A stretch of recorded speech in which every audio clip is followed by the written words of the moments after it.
नमस्कार, मैं हूं जितेंद्र दीक्षित। बीते शनिवार को महाराष्ट्र पुलिस ने नक्सलवादियों के खिलाफ एक बड़ा ऑपरेशन चलाया। राज्य के गढ़चिरौली जिले में पुलिस और नक्सलियों के बीच एक एनकाउंटर हुआ, जिसमें कि 26 नक्सली मारे गए और उनसे बड़े पैमाने पर हथियार बरामद हुए। महाराष्ट्र सरकार नक्सलवादियों के खिलाफ चलाए जा रहे अपने अभियान में इसे एक बड़ी कामयाबी मान रही है। जिन कमांडोज के साथ नक्सलवादियों की ये मुठभेड़ हुई, उन्हें C60 कमांडो कहा जाता है। C60 फोर्स की कहानी बड़ी ही दिलचस्प है। C60 कमांडो फोर्स आज नक्सलियों के लिए खौफ का दूसरा नाम हो गई है। ये अपने किस्म की अनोखी कमांडो फोर्स है, जिसके सदस्य स्थानीय आदिवासी नौजवान ही हैं। कई कमांडो ऐसे भी हैं जिनके अपने भाई, बहन, पिता या चाचा नक्सली संगठन के सदस्य हैं। बीते लगभग 3 दशकों से ये अनोखी कमांडो फोर्स नक्सलियों को उन्हीं की भाषा में जवाब दे रही है। उत्तर पूर्वी महाराष्ट्र के गढ़चिरौली जिले का दंडकारण्य जंगल, वो जगह जहां मौत किसी भी कोने में घात लगाए बैठी हो सकती है। ये वो इलाका है जहां से नक्सलियों का रेड कॉरिडोर उत्तर पूर्वी भारत से होते हुए दक्षिण की ओर जाता है। यहाँ पेड़ की पत्तियों के बीच से कभी भी गोलियों की बौछार हो सकती है। जमीन के नीचे बारूद दफन हो सकता है। बीते हफ्ते ये इलाका खून से लाल हो गया था, क्योंकि C60 नाम के एक कमांडो फोर्स ने यहाँ 26 नक्सलियों को मौत के घाट उतार दिया। इन कमांडोज के लिए अब सतर्क रहना जरूरी हो गया है, क्योंकि नक्सली बेरहमी से बदला लेते हैं। भारत में अंदरूनी सुरक्षा के लिए बड़ी चुनौतियों में से एक है नक्सलवाद। अतिवादी विचारधारा से प्रभावित होकर देश के कई राज्यों में कुछ लोग अपने मकसद को हासिल करने के लिए हिंसा का सहारा लेते हैं, सुरक्षा कर्मियों की हत्या करते हैं।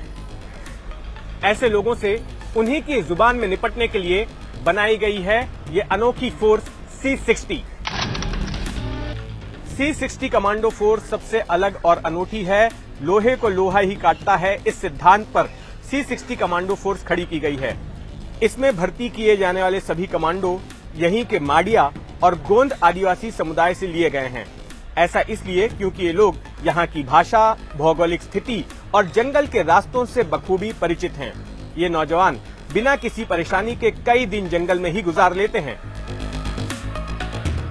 बीते 3 दशकों में C60 महाराष्ट्र में नक्सलवाद के खिलाफ काम करने वाला सबसे बड़ा संगठन बनकर उभरा है। C60 फोर्स महाराष्ट्र के पूर्व डीजी KP रघुवंशी के दिमाग की उपज है। रघुवंशी 1991 में जब गढ़चिरौली में बतौर SP तैनात थे, तब उन्होंने नक्सलियों के काम करने के तौर तरीकों को करीब से जाना। वे इस नतीजे पर पहुंचे कि अगर यहाँ नक्सलवाद को काबू में रखना है तो नक्सलियों से उन्हीं की जुबान में निपटना होगा। इसलिए गढ़चिरौली पुलिस के 60 नौजवानों के साथ उन्होंने अनौपचारिक तौर पर इस फोर्स की शुरुआत की। फोर्स को नाम दिया गया क्रैक 60, जो अब C60 के नाम से जानी जाती है। C60 की शुरुआती कामयाबियों से महाराष्ट्र सरकार काफी प्रभावित हुई और जल्द ही उसे जरूरी सरकारी सहयोग और संसाधन मिलने लगे। आदिवासी युवाओं की फोर्स में भर्ती के लिए सरकार ने नियम शिथिल कर दिए। C60 के मुख्यालय में लगी यह तख्ती इस फोर्स की उपलब्धियों की कहानी कह रही है। तख्ती में 30 मोस्ट वांटेड नक्सली कमांडरों की तस्वीरें लगाई गई हैं। जब भी कोई नक्सली कमांडर मारा जाता है, उसकी तस्वीर के आगे खात्मे का निशान लग जाता है। जब से C60 गठित हुई है, तब से उसने 248 से ज्यादा नक्सलियों को मार गिराया है। बीते चंद सालों में 500 से ज्यादा नक्सली इस फोर्स के आगे सरेंडर कर चुके हैं। आज इस फोर्स में 1000 कमांडो हैं, जिन्हें अलग अलग टुकड़ियों में बांटा गया है। जिन्होंने फिल्म दीवार देखी है, उन्हें वो कहानी याद होगी कि किस तरह से एक भाई अपराधी बन जाता है और दूसरा पुलिस वाला। उस फिल्म की काल्पनिक कहानी को C60 के कमांडो हकीकत में जीते हैं। C60 को गठित करना आसान नहीं था। एक आदिवासी दूसरे आदिवासी के खिलाफ बंदूक उठाने को तैयार न था। जंग अपने खून के रिश्तेदारों से ही करनी थी। लेकिन धीरे धीरे लोगों की सोच बदलने लगी। लोग समझने लगे कि नक्सलवाद का समर्थन करने से फायदा कम और नुकसान ज्यादा है। आज किसी C60 कमांडो का भाई या बहन नक्सली दलम का सदस्य है, तो किसी के पिता या चाचा। नक्सलवाद के खिलाफ लड़ाई की अपनी अलग जटिलताएं हैं। ये लड़ाई जंगल, पहाड़ों और नदी नालों के बीच लड़ी जाती है। C60 का सबसे बड़ा फायदा यह है कि इसमें स्थानीय युवाओं की भर्ती होती है जो कि इस तरह की भौगोलिक परिस्थिति से वाकिफ होते हैं और इसके साथ साथ उन्हें दुनिया की सबसे बेहतरीन कमांडो ट्रेनिंग भी दी जाती है। जंगल में कई दिनों तक वजन लाद कर पैदल चलना, घायल जवानों को अपनी पीठ पर लादकर सुरक्षित ठिकाने पर ले जाना, रास्ते में आ रही रुकावटों को पार करना, ऊंचाई से कूदना वगैरह तो इनकी बेसिक ट्रेनिंग का हिस्सा है ही।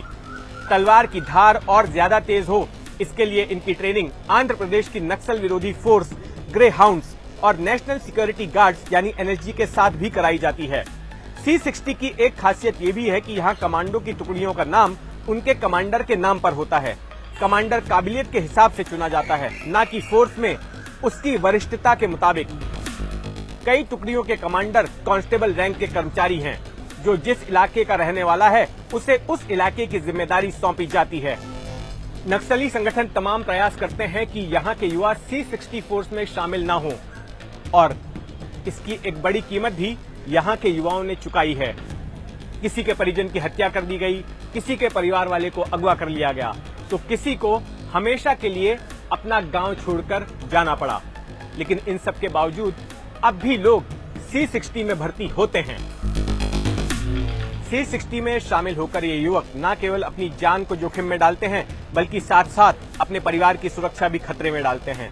इसके बावजूद इनमें नक्सलवाद के खिलाफ लड़ने की भावना मजबूत नजर आती है।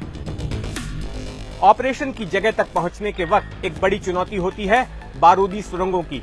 इससे निपटने के लिए इस तरह की MPV यानी माइन प्रोटेक्शन व्हीकल का इस्तेमाल किया जाता है। वक्त के साथ इस फोर्स का आधुनिकीकरण भी हो रहा है।